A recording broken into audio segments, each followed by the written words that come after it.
शोभा मिश्रा और आप सभी दर्शकों का अन्नदाता कार्यक्रम में बहुत बहुत स्वागत करती हूं।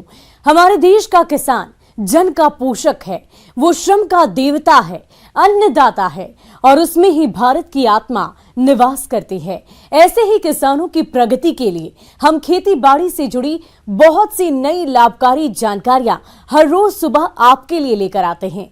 तो चलिए कार्यक्रम शुरू करने से पहले देखते हैं क्या है आज के अन्नदाता में खास। अधिक उत्पादन के लिए धान की फसल में जरूरी कार्य।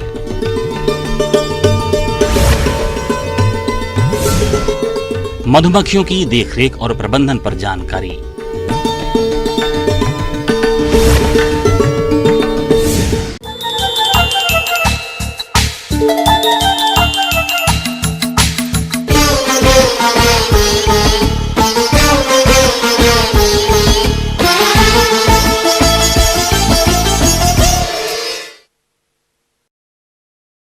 मध्य प्रदेश और छत्तीसगढ़ राज्य में धान की खेती बड़े स्तर पर की जाती है, लेकिन धान का अधिक उत्पादन प्राप्त करने के लिए इस समय फसल में खरपतवार नियंत्रण और जल प्रबंधन करते हुए कीट रोगों की रोकथाम पर भी ध्यान देना होगा। तो आप किस तरह से करें इन जरूरी कार्यों को, इसकी जानकारी दे रहे हैं जिला जबलपुर के विषय विशेषज्ञ संतोष पांडे।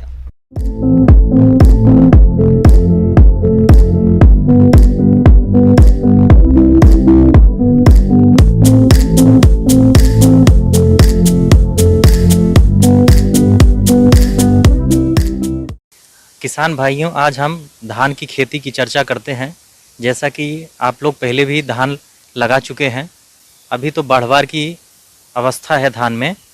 जिन किसान भाइयों ने खरपतवार का नियंत्रण नहीं किया है या जिन लोगों ने बिस्पायरी बैग सोडियम नहीं डाला है अभी तक, तो वो लेबर लगाकर खरपतवार को नियंत्रित करें ताकि जिससे फसल सुरक्षित हो और अच्छी बाढ़वार हो।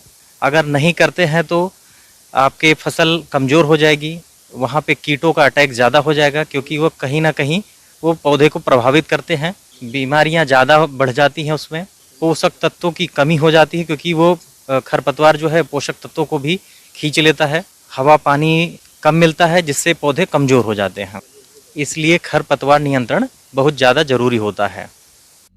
इसके अलावा आपके खेत में यदि केवल चौड़ी पत्ती वाले खरपतवारों का प्रकोप है तो इनके नियंत्रण के लिए आप 2,4-D नामक खरपतवार नाशी दवा की 1 लीटर मात्रा को 600 से 800 लीटर पानी में घोलकर प्रति हेक्टेयर के हिसाब से धान बुवाई या रोपाई के 25 से 35 दिन के अंदर छिड़काव कर देते हैं तो इन खरपतवारों का नियंत्रण आसानी से हो जाता है। किसान भाइयों, अब हम बात करते हैं पोषक तत्व का मैनेजमेंट में।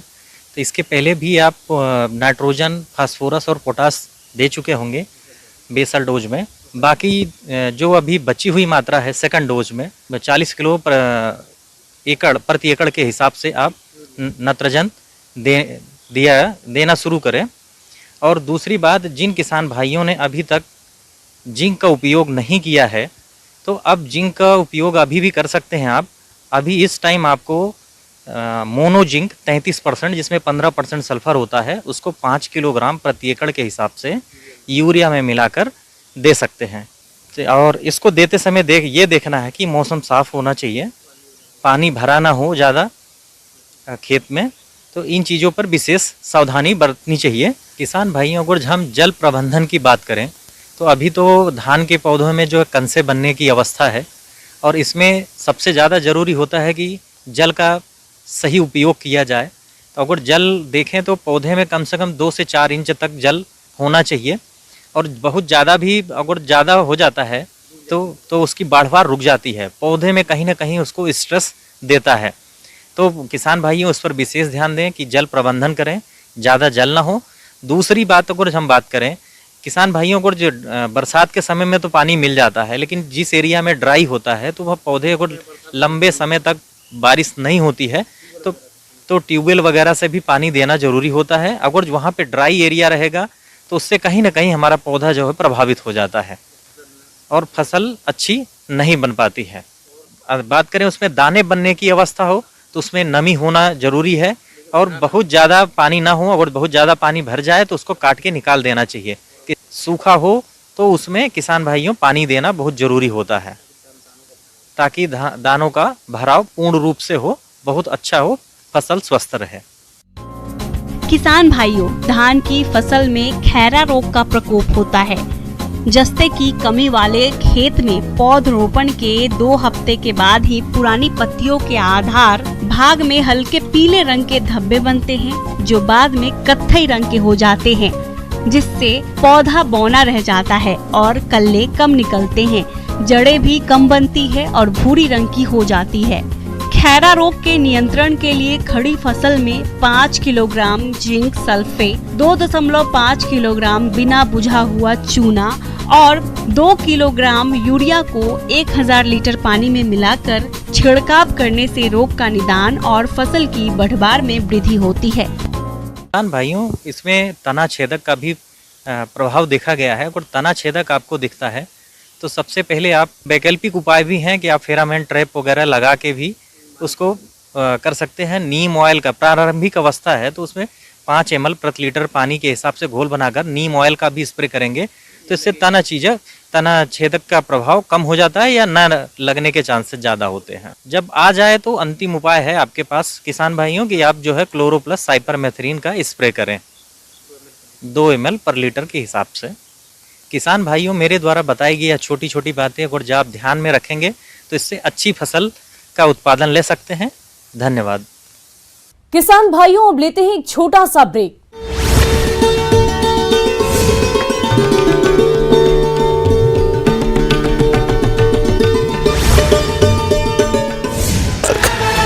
मर्डर में पूछताछ के लिए पुलिस ने भेजा था समन। शिवपुरी के पूर्व जिला पंचायत अध्यक्ष जितेंद्र जैन गोटू आज लेंगे कांग्रेस की सदस्यता। सैकड़ों समर्थकों के साथ भोपाल में थामेंगे हाथ। कोलारस से कांग्रेस टिकट के हैं दावेदार। निवाड़ी से बीजेपी की पूर्व नेता रोशनी यादव आज लेंगी कांग्रेस की सदस्यता। करीब 700 समर्थकों के साथ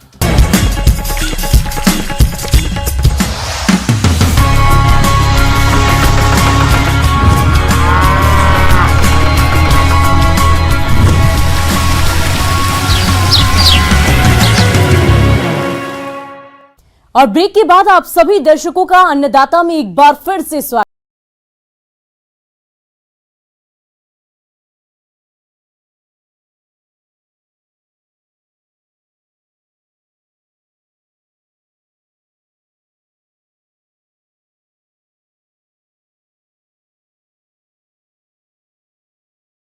राज्य के बहुत से किसान भाई मधुमक्खी पालन करके अच्छा मुनाफा कमा रहे हैं, लेकिन वर्तमान समय में एक तो इनके आहार के लिए भरपूर पराग की उपलब्धता नहीं होती, वहीं दूसरी तरफ बरसात के कारण कीट व्याधियों का प्रकोप भी अधिक रहता है। तो मौन पालक भाई किस तरह से करें मधुमक्खियों और मधुबक्सों की देखरेख, इस बारे में जानकारी दे रहे हैं प्रधान वैज्ञानिक डॉक्टर हरीश शर्मा।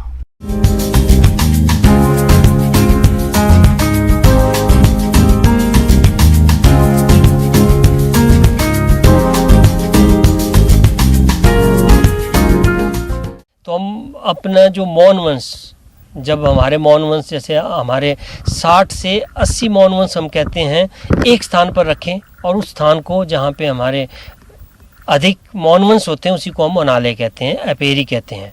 तो इस तरह एक मौन वंश से दूसरे मौन वंश में लगभग 2 से 3 किलोमीटर का फासला होना चाहिए। ये तो आगे मोनालय की बात। किसान भाइयों, इस व्यवसाय में एक बहुत ही महत्वपूर्ण प्रक्रिया होती है जिसे स्थानांतरण कहते हैं। इसमें फूलों की उपलब्धता के अनुसार मोन बॉक्सों की जगह बदलनी पड़ती है ताकि मधुमक्खियों से अधिक शहद का उत्पादन ले सके। आपको अपने उस क्षेत्र के जो मौन पुष्प हैं उनके बारे में जानकारी होनी चाहिए। अब एक पुष्प होता है, एक मौन पुष्प में बात कर रहा हूँ, तो मौन पुष्प उन पुष्पों को कहते हैं हम जिनसे मधुमक्खियाँ अपना नेक्टर व पोलन, मधुरस या पराग जो है एकत्रित करती हैं। जैसे कि हम सरसों के ऊपर करते हैं, लीची के ऊपर करते हैं, मैंग्रोव्स के ऊपर करते हैं, हम यूकलिप्टस के ऊपर करते हैं, सनफ्लावर के ऊपर कुछ एरियाज में करते हैं। तो उन मौन पुष्पों की प्रचुर मात्रा होनी चाहिए। अगर उनकी मात्रा कम है तो आप जितना भी प्रबंधन कर लें आप शहद प्राप्त नहीं कर पाएंगे। तो इन चीज़ों का ध्यान तो रखना ही है। मौन पालन व्यवसाय में बॉक्सों की देखरेख ठीक से करना जरूरी है। अगर इस समय देखरेख में थोड़ी सी भी लापरवाही की तो व्यवसाय में घाटा हो सकता है। इसीलिए देखरेख में किन किन विशेष बातों का ध्यान रखना है, आइए जान लेते हैं। जो मौन गृह के अंदर आपकी चौखटें या फ्रेम हम कहते हैं, उनको हम हाइव टूल कहते हैं। उस हाइव टूल से उनको थोड़ा सा लूज करते हैं और जब आप मधुमक्खियों की फ्रेम को चेक करने वाले हैं तो एक तो अपने आप को स्थिर रखें, और सबसे महत्वपूर्ण जो हमारा काम होता है निरीक्षण करते समय वो यह भी होता है कि क्या इसमें एक अच्छी रानी है या नहीं है। मौनवंश जितना सशक्त हो, लेकिन उसके आगे सशक्त तो तभी होगा जब हमारे उसमें एक अच्छी युवा रानी जो होगी वो उपलब्ध होगी। और साथ ही साथ रानी की कार्यकुशलता जो है वो हम देखते हैं अंडों से, ब्रूड से। तो जो ब्रूड है वो जिस भी फ्रेम पे आप देख रहे हैं वो स्कैटर्ड, बिखरा हुआ नहीं होना चाहिए। साथ ही साथ अगर अंडे दिख रहे हैं तो अंडे एक ही डायरेक्शन में और एक साथ सभी के सभी कोस्ट में होने चाहिए, अन्यथा जो रानी है वो बुरी हो चली है, उस रानी को बदलने की आवश्यकता है। और हर एक फ्रेम को आराम से उठा करके ऊपर जब आप निकालेंगे तो उसमें आप देखेंगे कि उसमें पराग कितना है, उसमें शहद है तो शहद कितना है, अगर शिशु हैं तो क्या उसमें अंडे हैं, क्या उसमें शिशु हैं, और या बंद ब्रूड जिसको कहते हैं हम किस अवस्था में है वो आपने देखना है। और अपने लिए आप उसका रिकॉर्ड भी रख सकते हैं कि हमारे किस फ्रेम पे ये जो पराग, शिशु या ब्रूड व अंडे की कितनी मात्रा है। अब इसमें हम निरीक्षण करते हुए एक तो मधुमक्खियों में देखेंगे कि भोजन है या नहीं है, भोजन इनका शहद होता है या पराग होता है, तो उसको देखेंगे। और जो स्थान जहाँ रखें हम वहाँ पे एक पानी का प्रावधान आवश्यक करें, इससे भी आपके जो मौनवंश है वहाँ पे हमेशा जो है स्वस्थ रहेंगे। और साथ साथ हम ये सुनिश्चित करेंगे कि कोई बीमारी तो नहीं है, तो बीमारी वयस्क मधुमक्खी में भी हो सकती है।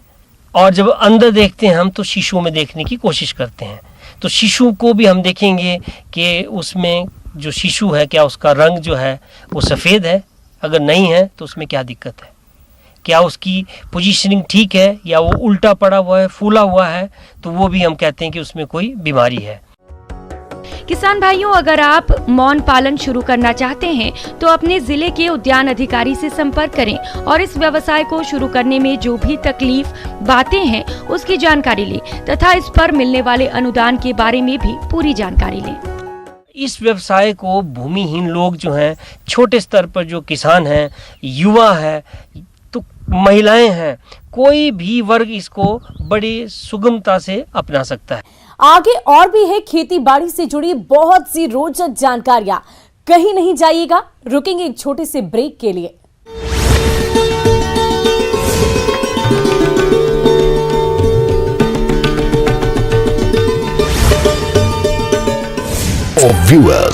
पूर्व मुख्यमंत्री राम नरेश यादव की बहू हैं रोशनी यादव। भिंड में बीजेपी कार्यकर्ताओं में दिखी अनुशासनहीनता। बिहार से आए विधायक के सामने भिड़े वर्तमान और पूर्व विधायक समर्थक। एमपी में कई जिलों में भारी बारिश की चेतावनी। डिंडोरी, छतरपुर, निवाड़ी, भिंड में भारी बारिश का ऑरेंज अलर्ट। 20 जिलों में येलो अलर्ट। मुरैना में तेज बारिश।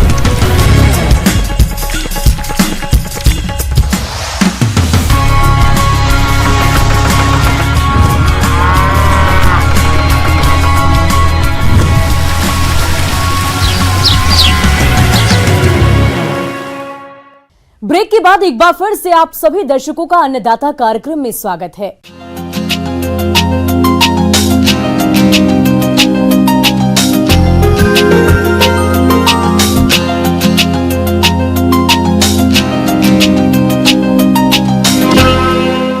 पपीता की मांग आज बहुत बढ़ गई है। ऐसे में किसान इसकी खेती बड़े एरिया पर करने लगे हैं, लेकिन इस फसल में पौध सुरक्षा पर विशेष ध्यान देने की जरूरत होती है।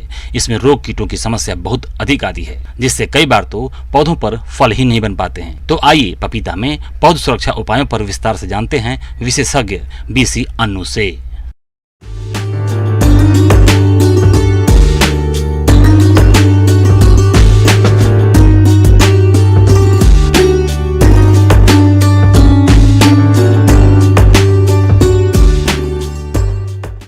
पपीता में लगने वाले प्रमुखतः रोग और कीटों के विषय में आपको जानकारी दूंगी। पपीता में मुख्यतः रोग देखने को मिल रहे हैं, वह है पत्र कुंचन, जिसे हम लीफ कर्ल भी कहते हैं। पपीता की फसल से उत्पादन लेने में रोग बड़ी बाधा बनते हैं और हमारे किसान भाई चाहकर भी ठीक से इनको कंट्रोल नहीं कर पाते हैं और नुकसान उठाना पड़ जाता है। पर्ण कुंचन, और इसमें जो है यह जो है एक विशेष तरह का विषाणु की वजह से इसमें ये पपीता में हानि पहुंचाता है। यह जो होता है इसका रोगवाहक सफ़ेद मक्खी होता है। इसमें जो है सबसे ज़्यादा नुकसान क्या होता है कि जो पत्ते होते हैं, सबसे पहला लक्षण इसमें जो नए पत्ते होते हैं उसमें जो है दिखता है, पत्तियां जो होती है वो झुर्रीदार हो जाती हैं, छोटी हो जाती है, खुरदुरी हो जाती हैं, और इसकी वजह से और ये धीरे धीरे जो है यह रोग पूरे के पूरे पेड़ में फैलता है। और पत्तियां जो है हमारी नई पत्तियां को पर रोग तो फैलता ही है, और अगर पौधे में फल लगे हुए हैं तो फल जो है पूरी तरह विकास नहीं होता फल में, और फल फल होते हैं वो गिर जाते हैं। तो इसके निदान के लिए सर्वप्रथम तो हमें क्या करना चाहिए कि पूरा का पूरा बगीचा जो है हमारा वो खरपतवार मुक्त होना चाहिए, पूरी तरह से सफाई की हुई हो बगीचे में। और उसके अलावा जो हमारा रोग वाहक है उसके निदान के लिए जो मक्खी है, सफ़ेद मक्खी है, उसके निदान के लिए हमें जो हम रासायनिक कीटनाशी का प्रयोग कर रहे हैं वह कर सकते हैं इमिडाक्लोप्रिड 17.8 SL, इसका 0.3 ml प्रति लीटर के मात्रा के दर से छिड़काव करें। 2 स्प्रे करें इसका, पहले छिड़काव के 15 दिवस बाद दूसरा छिड़काव करें। पपीते का दूसरा खतरनाक रोग है जड़ सड़न, जिसे जड़ गलन भी बोलते हैं। यह दूसरा ऐसा रोग है जो पपीते को नुकसान पहुंचाता है। इसमें देखते ही देखते सभी पौधे सूख जाते हैं और उपज कुछ नहीं मिलता है। जो दूसरा प्रॉब्लम जो हमारे रोग आता है हमारे पपीते में वह है आपका गलन, पौधा गलन और तना गलन। ये जो रोग होता है यह एक विशेष फफूंद जनित रोग होता है, जिसमें जो है सबसे पहले जो है जो भूमि सतह के निकटतम जो तना होता है पौधे का, वहाँ पर जो है जलीय धब्बा आ जाता है, शुरुआत होने लगती है। धीरे धीरे करके उसको अनुकूल वातावरण मिलने के बाद, तापमान मिलने के बाद वो जो धब्बा है वो पूरे पेड़ में फैल जाता है, जिसकी वजह से क्या होता है कि पत्तियां जो होती है वो पीली पड़ जाती हैं। उसकी वजह से जो है फल नहीं लगते, और अगर कभी फल लगे तो वह पकने से पूर्व ही गिर जाते हैं, तो जिनकी वजह से जो है हमारे पौधे को नुकसान पहुंचता है। और तना जहां से भी जलीय धब्बा की शुरुआत होती है वहां से वो कमज़ोर होने की वजह से पूरा का पूरा पेड़ ही गिर जाता है, जिसकी वजह से बहुत ज़्यादा ही हानि पहुंचती है हमारे पौधे को। हमारे किसान भाइयों को बहुत हानि फेस करना पड़ता है। तो इसके रोकथाम के लिए हम क्या कर सकते हैं कि जो है हमारा सर्वप्रथम जो है हमें बीजोपचार करना चाहिए। बीजोपचार करने के लिए आप किसी भी कवकनाशी का प्रयोग कर सकते हैं, जैसे कि कार्बेंडाजिम का 2 ग्राम प्रति केजी बीज के दर से आप बीजोपचार कर सकते हैं। दूसरा है कि आप जो है जब हमारी पौधे क्यारियां में लग गए हैं, पौधेशाला में हमें जो है कार्बेंडाजिम और मैनकोजेब मिश्रित जो कवकनाशी है उसका 2 ग्राम प्रति लीटर पानी के हिसाब से छिड़काव कर सकते हैं। और तनों पर, बगीचे में जो तने हैं उस पर हम कॉपर ऑक्सीक्लोराइड का 3 ग्राम प्रति लीटर के हिसाब से आप छिड़काव कर सकते हैं। इस रोग को फसल में लगने से रोकने के लिए आपको रोपाई ऐसी जगह करना होगा जहाँ पर अधिक समय तक पानी नहीं रुकता हो, क्योंकि यह रोग अधिक नमी पर पनपता है। अगर मिट्टी में नमी नियंत्रित रखते हैं तो यह रोग बिल्कुल नहीं आएगा। जो हमारे प्रमुख कीट आते हैं अभी के समय में, जो हमारा तापमान जो है बढ़ रहा है, घट रहा है, बारिश इतनी ज़्यादा हो रही है, जिसकी वजह से जो है चूसक कीड़े जो होते हैं, जो हमारे पत्तों को में जो चूसक कीड़े लगते हैं, जैसे कि माहू जिसे हम एफिड भी कहते हैं, और सफ़ेद मक्खी जिसे हम वाइट फ्लाई कहते हैं, ये सारे जो होते हैं पत्ते के जो है निचली सतह पर आकर के जो है पत्ते का रस चूसते हैं, जिसकी वजह से पत्ते जो है ये हो जाते हैं, पीले पड़ जाते हैं। और कई तरह के विषाणु वाले रोग, वायरस जनित रोग भी पैदा करते हैं हमारे पपीते में, जैसे लीफ कर्ल जो अभी जैसे मैंने आपको बताया उसके बारे में। तो उसमें जो है हमें प्रबंधन के लिए खरपतवार मुक्त तो रखना ही चाहिए हमारे खेत को, साथ ही साथ हमें एक स्प्रे करना चाहिए कीटनाशी का, जिसका हम इमिडाक्लोप्रिड 0.3 ml प्रति लीटर पानी के हिसाब से हम छिड़काव कर सकते हैं। दहिया कीट में क्या होता है कि इसके जो शिशु और वयस्क होते हैं यह चपटे गोलाकार किस्म के होते हैं। इनमें इनका जो शरीर होता है वो सफ़ेद पाउडर की तरह से होता है। यह जो है मुख्यतः शाखाओं में, टहनियों में, छाल में और फलों पर लगते हैं। ये क्या करते हैं कि ये वहाँ जहाँ पे भी लगते हैं वहाँ से रस चूस करके पौधे को जो है बिल्कुल कमज़ोर कर देते हैं, तो इनकी समस्या का निदान करने के लिए ये जब इनके खरपतवार मुक्त होना चाहिए खेत, क्योंकि जब आपका मेन फसल नहीं रहता है आपके बगीचे में या खेत में तो ये खरपतवार पर रहकर अपना जीवन काल आगे बढ़ाते हैं। तो इसके लिए हमें जो है हमेशा खरपतवार रहित रखना चाहिए और किसी भी तरह का आप जो है स्प्रे कर सकते हैं कीटनाशी से, जैसे इमिडाक्लोप्रिड हो गया या थायोमिथॉक्सेम से कर सकते हैं स्प्रे 0.3 ml प्रति लीटर पानी के हिसाब से। तो इन सब से जो है आपको निदान पहुंचेगा और आपका जो है पौधा भी रोग और कीट मुक्त होगा। धन्यवाद।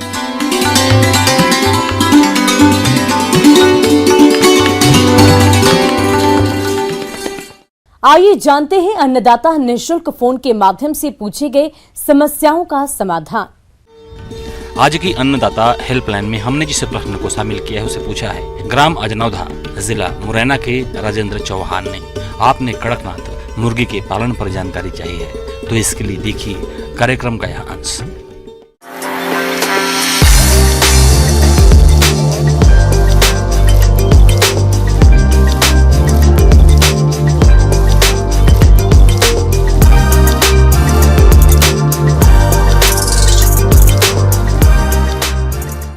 मुर्गी जो पालते हैं, मुर्गी पालन का ही तरीका है कड़कनाथ का।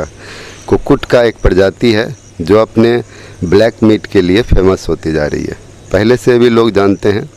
इसका खास बात यह है कि इसका जो मीट है वो उसमें प्रोटीन 25 से 70% है और कोलेस्ट्रॉल लेवल जो होता है लो डेंसिटी लाइपोप्रोटीन का उसका बहुत कम मात्रा है, 0.7 to 1.02% तक होता है। मुर्गी पालन एक ऐसा व्यवसाय है जो आपकी आय का अतिरिक्त साधन बन सकता है।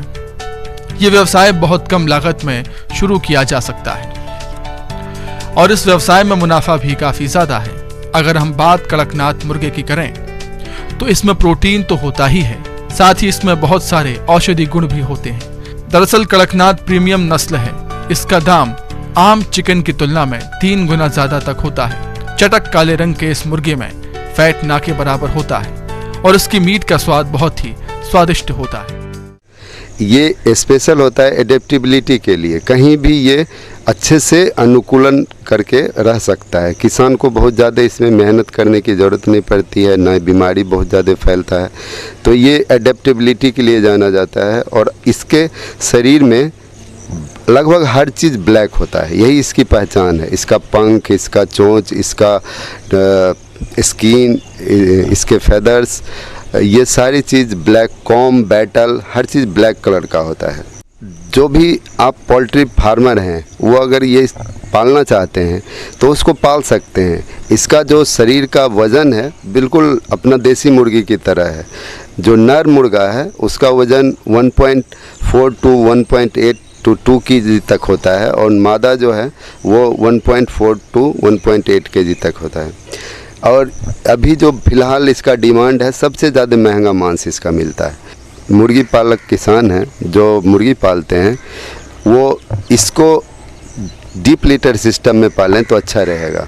कुछ बेडिंग मटेरियल दे दें और हवादार घर हो, वेंटिलेशन अच्छा हो, साफ़ सफाई हो और स्पेस कम से कम 1 to 2 स्क्वायर फीट पर बर्ड होना चाहिए। एक मुर्गी के लिए 1 स्क्वायर फीट से 2 से 2.5 स्क्वायर फीट तक का स्पेस अच्छा माना जाता है।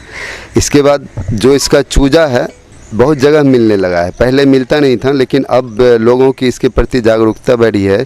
तो जो भी मुर्गी का चूजा सप्लाई करते हैं लगभग वो पोल्ट्री यूनिट में भी इसका चूजा उपलब्ध है। किसान चाहे तो यहाँ से भी प्राप्त कर सकते हैं। चूजा मिलते ही आप उसका सबसे पहले जो चूजा का प्रबंधन तरीका है ब्रूडिंग, वो ब्रूडिंग सिस्टम अपनाएं और ब्रूडिंग में आप जो मुर्गी के चूजे के लिए करते हैं वही इसके लिए भी करना ज़रूरी है कि एक लाइट सोर्स होना चाहिए और खाने दाना का पानी का व्यवस्था होना चाहिए। टीकाकरण की ज़रूरत इसमें बहुत कम होती है। ये डिजीज़ रेसिस्टेंट ब्रीड माना जाता है लेकिन फिर भी आपको कुछ टीका लगा देना चाहिए, जैसे कि रानीखेत डिजीज़ का, गम्बोरो डिजीज़ का, फॉल पॉक्स का, ये टीका बहुत ज़रूरी होता है। कड़कनाथ 3 से 4 महीने में 1 से 1.5 किलो के हो जाते हैं और करीब 5 माह में 2.5 किलो के हो जाते हैं। प्रतिवर्ष लगभग 100 से 120 अंडे देते हैं। इस नस्ल को तैयार करने में करीब 200 रुपये का खर्च आता है और ये बाजार में 600 से 900 रुपये प्रति किलो आसानी से बिक जाता है। अगर आप कड़कनाथ मुर्गी पालन व्यवसाय शुरू करना चाहते हैं तो जिले के किसी भी कृषि विज्ञान केंद्र में प्रशिक्षण ले सकते हैं। इसके अलावा राज्यों के पशुपालन विभाग में भी इसकी पूरी जानकारी ले सकते हैं। तो जो एक चूजा का रिक्वायरमेंट है 10 से 15 ग्राम अनाज प्रतिदिन है, वो उम्र बढ़ने के साथ साथ वो रिक्वायरमेंट बढ़ते जाता है। एक सप्ताह में 5 ग्राम आप उसका दाना जो मिश्रण आता है पोल्ट्री फीड वो आप देते हैं, उसकी मात्रा आप बढ़ाते जाएं और एक एडल्ट बर्ड कम से कम उसका 70-80 ग्राम से 100 ग्राम तक पर डे वो खाना खाती है।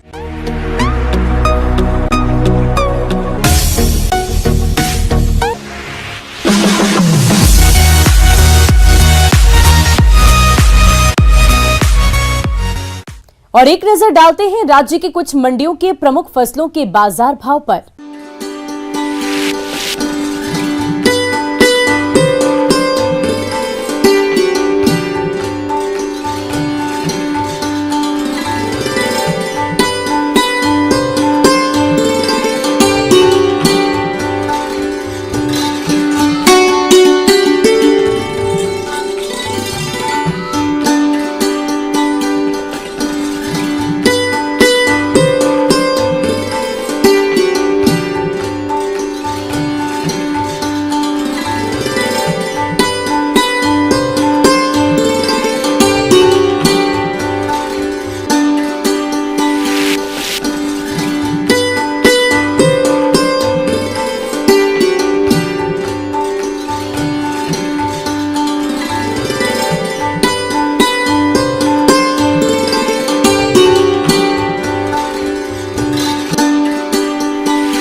किसान भाइयों, कृषि संबंधित समस्या और सुझाव के लिए आप हमें इस पते पर संपर्क कर सकते हैं। प्रोड्यूसर अन्नदाता, news 18 Madhya Pradesh Chhattisgarh, Ramoji film city Hyderabad 501512। साथ ही आप हमें ईमेल भी कर सकते हैं। हमारा ईमेल है p18annadatamp@nw18.com। इसके अतिरिक्त आप हमें निःशुल्क हेल्पलाइन नंबर 180088926163 पर सोमवार से लेकर शनिवार सुबह 10 बजे से शाम 4 बजे के बीच संपर्क कर सकते हैं। और अब समय हो रहा है आपसे विदा लेने का। कल फिर होगी मुलाकात कृषि से जुड़ी महत्वपूर्ण जानकारियों के साथ। नमस्कार।